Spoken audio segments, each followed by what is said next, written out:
पाया लागली, चंद्रभागेला मिळाली म्हणून ते गोपाळ, आणि तो पूर म्हणून ते गोपाळ. आणि त्या गोपाळाने घेतलं, जिथं संगम झाला यमुनेचा आणि त्या चंद्रभागेचा, तिथं गोपाळांना घेतलं आणि देवाने काला केला. गाई गुरं गोपाळ सगळं तिथं बरोबर घेतलं आणि काला चालू झाला. आणि बघायला नारदगी आणते, त्या नारदाचं मंदिर कुठं नाही पण पंढरपुरात आहे.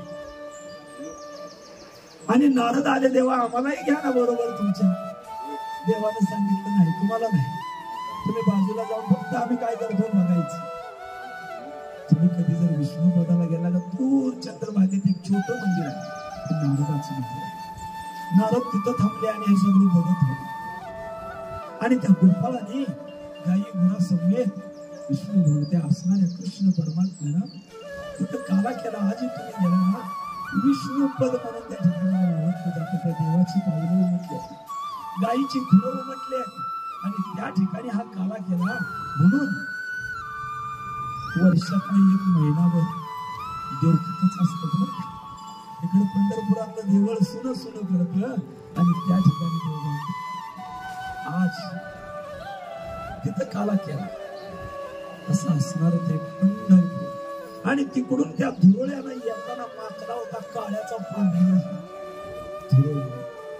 तेव्हा काय डांबरी सारखा असते आणि तो पांढरा झाला म्हणून त्याला नाव ठेवलं लोकांनी, हा पांडुरंग. पांढरा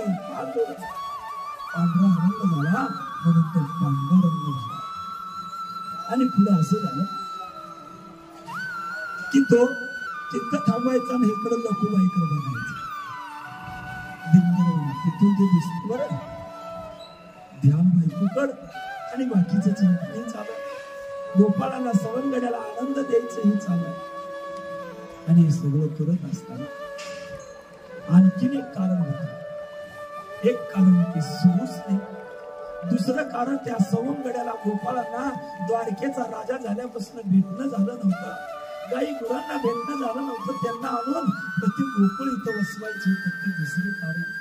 आणि तिसरं कारण एक असं होतं, ब्राह्मणाच्या पोटी जन्मलेला कोंडली ब्राह्मण,